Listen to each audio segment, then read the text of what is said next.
Let the tournament of power begin!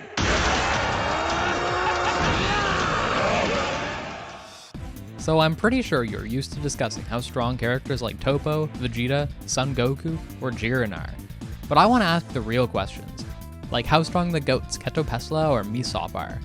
Whether it's one of them, or whatever other random jobber you're thinking of.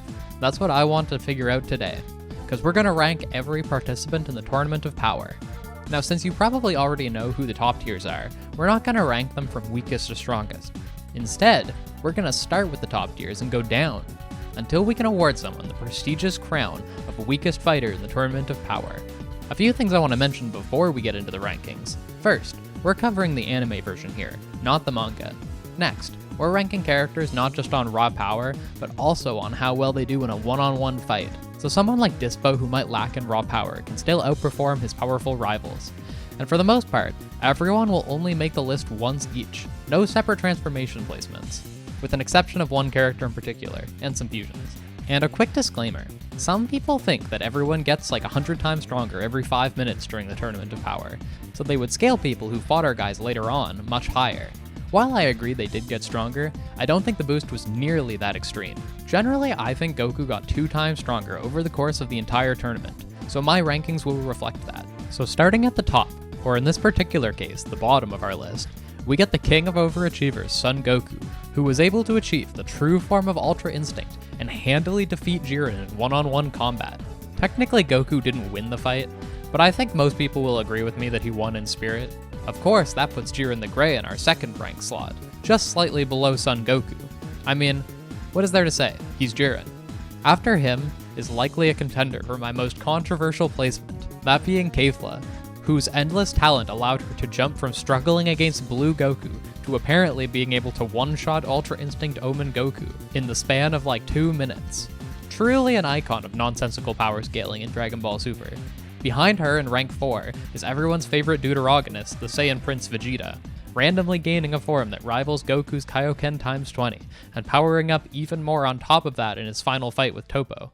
But even then, I still don't think he caught up to Kefla, who was above Ultra Instinct Omen Goku. Behind Vegeta is his previously mentioned opponent Toppo in the 5th spot, who as a god of destruction in training, is able to tap into destruction energy that allows him to rival Evolution Blue Vegeta in power. Now it's worth mentioning what a colossal gap there is between the top 5 and everyone else. Most characters beyond this point are closer to Goku's Super Saiyan Blue level, but each of the previously mentioned characters are more than 20 times stronger than that.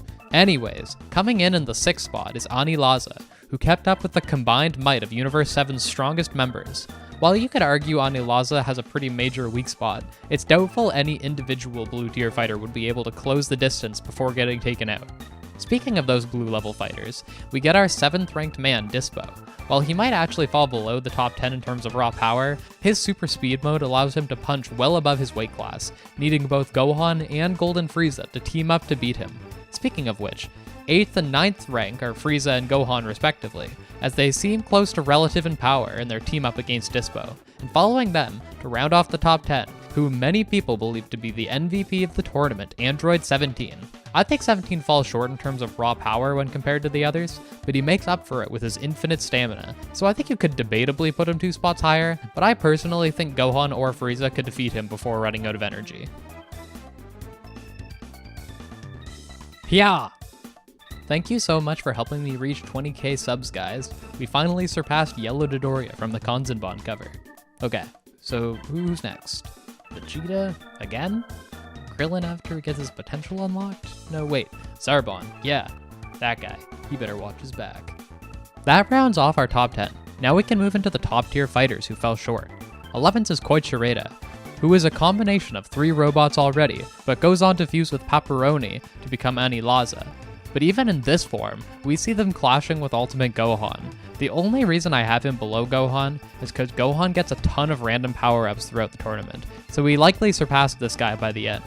Following him in 12th is a surprise pick, also from Universe 3, Majikayo, the blue slime guy. While he doesn't get a ton of screen time, Majikayo is seen pushing Goku into his blue form, while also easily overpowering Dispo. It takes Jiren himself to eliminate this guy, though many would probably put our 13th rank above him, that being our favorite Universe 6 assassin Hit.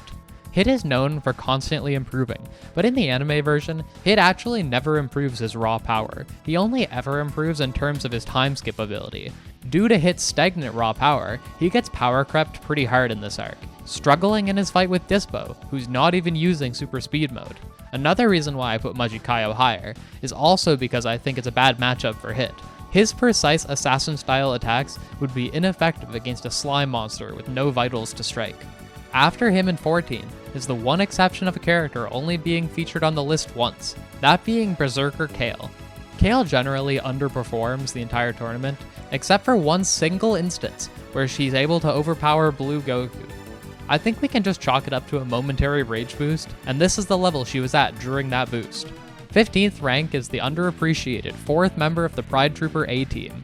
Kunshi battles Goku and Hit alongside Dispo. Being able to contribute literally anything in a fight against Hit and God Goku is a feat that puts him above most participants of the tournament. For that reason, he goes here. That rounds off the top tier category and takes us down into the high tier. At the top of high tier, I'll start with our 16th and 17th ranked fighters, Purina and Salnell, who together are able to fight competitively against Ultimate Gohan. I do think Gohan got considerably stronger after that fight, but they're still pretty impressive. After them is Gohan's previous opponent in rank 18, Obuni. Essentially, the exact same as the last two, he keeps up at a competitive level with Ultimate Gohan, but once again, Gohan likely got a lot stronger after that fight, but his performance was still impressive. Rank 19 Nink is also green, and he's the guy who nearly eliminated Goku at the start of the tournament. Since Goku felt the need to go blue instead of regular Super Saiyan, this guy can be assumed above Super Saiyan level, which is pretty impressive, especially for a member of Universe 4. And below him we have Bergamo in 20th, who could have done pretty well in the tournament, but unfortunately he's stupid, since despite seeing how OP Goku was, he still chose to throw his entire team at him at the start of the tournament. Regardless, his ability is pretty OP. Our 21st fighter is Narirama, who gets taken out pretty early, but the guy who took him out was Hit, so I don't hold it against him. Shortly before he got stopped by Hit, he was a menace, landing a solid blow on both Dispo and Kaba. Our 22nd fighter, Biara, is pretty slept on. He keeps up with 17 and 18, seemingly sporting extremely good durability. This is, however, the first time we need to mention 18. The anime really likes having 17 and 18 team up. While 17 was made comparable to Blue Goku early on in this arc, and it's implied he trains, it's never implied in any way that 18 trains, or is any stronger at all. So she creates a lot of weird moments that will come up throughout this list. We have to choose if we're going to scale Biara to the very strong 17, or the relatively weak 18. In this case, I choose to give him the benefit of the doubt. Moving on to a third robotic fighter, 23 is Megetta, who we never actually see fighting a god tier opponent, due to him always losing to his weakness of being insulted. However, what we do know is he's able to tank attacks from Super Saiyan Vegeta and basically take no damage, which is quite impressive. And finally, ending off the high tier is a weird one. In rank 24, V1 gets one-shot by Berserker Kale. That being said, a Kale seemingly stronger than Blue Goku wasn't holding back, and he somehow didn't die, so he's gotta be decently strong. Now we can get into the sea of mediocrity. The way mid-tier works is anyone who's seemingly stronger than base Goku made it into this one. Starting with rank 25 Kale, who with the exception of that one tantrum she threw early on, is never really portrayed above a Super Saiyan 2 level. Due to that, she's basically interchangeable with rank 26 Caulifla, who fights against Super Saiyan 2 Goku, and probably grows a bit stronger before their rematch, putting them at the top of mid-tier. Just below them is rank 27 Kaba, who's also pretty close to Caulifla's level after gaining Super Saiyan 2, but likely a bit weaker. Then, he's followed by the opponent he awakened Super Saiyan 2 against in rank 28 Mona. Below her, in 29th, is my boy Ketopesla, who's able to clash with a Super Saiyan Vegeta pretty late into the tournament. Behind him are the other two-thirds of the Trio de Danger, Basil in 30th and Lavender in 31st, as they both compete against pretty strong opponents while also having strong gimmicks going for them. Our 32nd rank is one of the hardest characters in the list to rank, that being Ribrianne, who drastically fluctuates in power for most of the tournament. She's actually around or weaker than base Goku most of the time, losing in her seemingly strongest form against Android 18, but she climbs all the way up to Super Saiyan level to clash with Vegeta for a bit. My best guess is she fluctuates wildly depending on how much love she's feeling.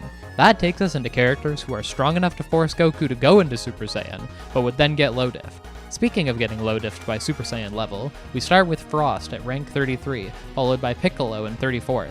which is honestly just sad. This guy was a prominent character for most of Dragon Ball Z, once the main villain of his respective arc, reduced to a solid mid-tier. And the way they knocked him out, they did my boy so dirty.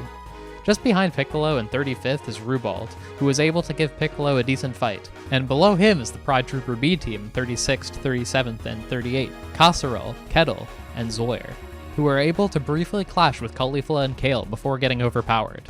And following them is a 4-man squad from Universe 9, 39th Shapil, 40th Comfrey, 41st Hesop, and 42nd Oregano, in order based on how cool I think they look. They pushed Goku and Vegeta into Super Saiyan, but then get one-shot. Following them, Napapa and Misop narrowly make it into 43rd and 44th due to Caulifla using her Super Saiyan form to defeat them. And with that, we have truly entered the realm of mediocrity, as everyone here in the low tier would lose in a 1v1 against base Goku. Starting with 45, Koitsukai, 46, Pansia, and 47, Bora Bretta. The individual robots that make up Koichireda, placed here as we can see base Goku and Vegeta overpowering them. In rank 48, we see Hop, who is defeated by base Vegeta. After her is 49 Jimizu the Yardrat, who we see fighting Gohan, but is easily beaten by Frieza, who is around base Goku level. Rank 50 Murichim is also low diffed by Frieza, and after him our 51st and 52nd are Daemon and Gamisalis. This is the bug guy and the invisible dude respectively, who have a bit of power as they're able to push someone like Piccolo, but in terms of a one-on-one fight, I don't think they could actually do much against base Goku.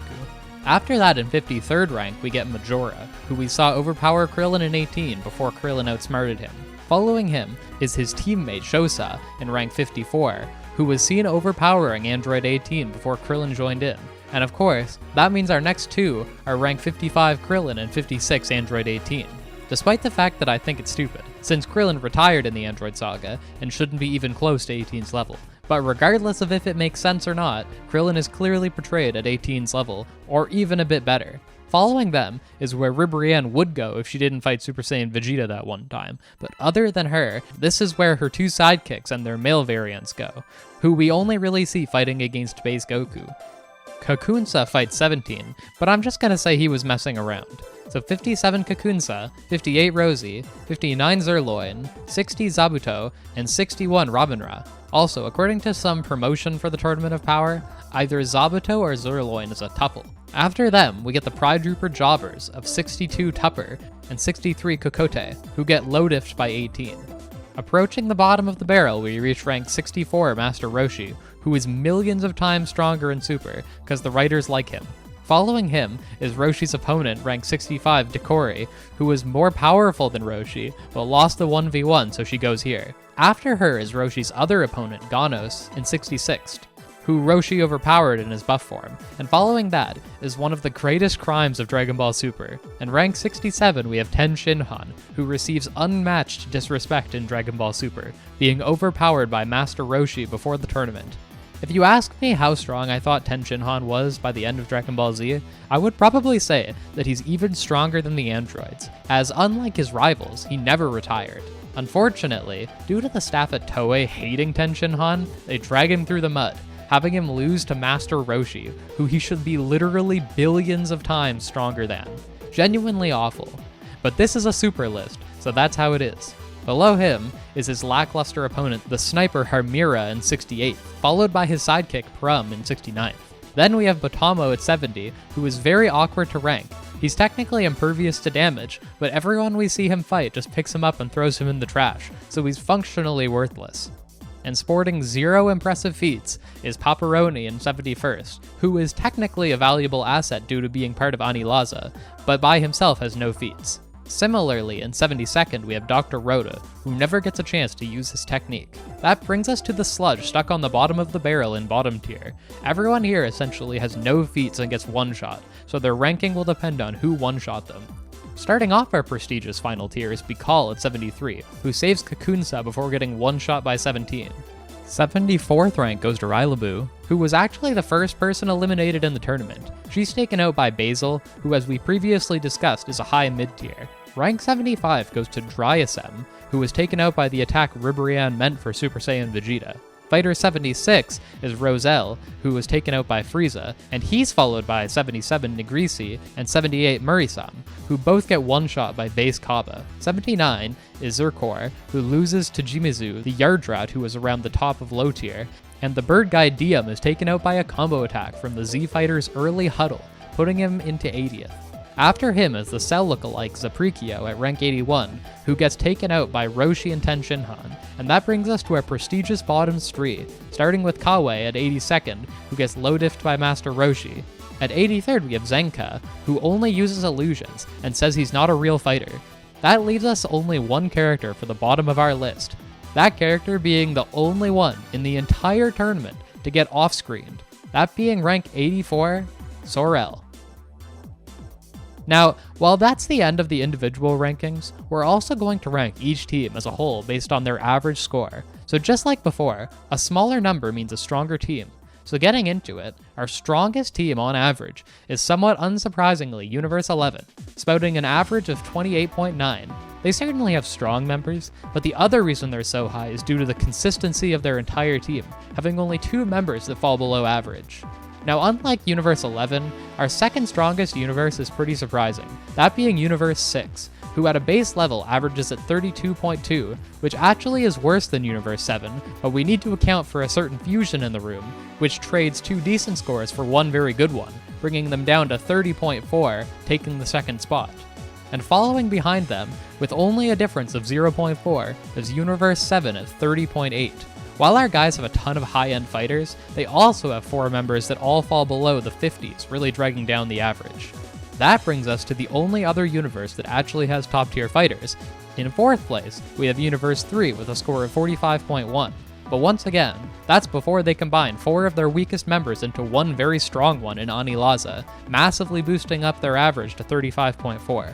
After that, we jump right back to 45.1 for Universe 9, which all things considered, for a universe with the lowest mortal level, 5th place isn't too bad.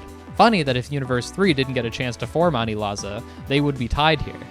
After that, in 6th place, we really drop off into the jobber universes, all the way down to 55.3 for Universe 4, which I'm honestly a bit surprised by. This team is almost exclusively cheap gimmicks. I kinda expected them to be last, but that just goes to show how bad the remaining teams are.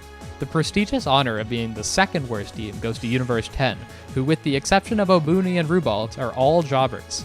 That brings us to our crowned champions. Sporting the worst team in the Tournament of Power, it's Universe 2, showing that the power of love apparently isn't actually very potent, with their strongest member only being rank 32, with everyone else falling below average. They legitimately didn't have a single strong fighter. They truly had no chance the moment they stepped into the arena. So those are the recipients of the prestigious participation ribbon. Universe 2 for teams, and Sorel individually. Don't be like Sorel or Universe 2. On that note, I hope you have a great day, and I'll see you next time. Thank you to all the supporters of the channel, like YouTube members David Ryan and Jacob Lowe, along with my Super Saiyan patrons Marcus, Chupa, and Donovan R, and my Super Saiyan 3 patron, Death Fighter. Thank you for your support.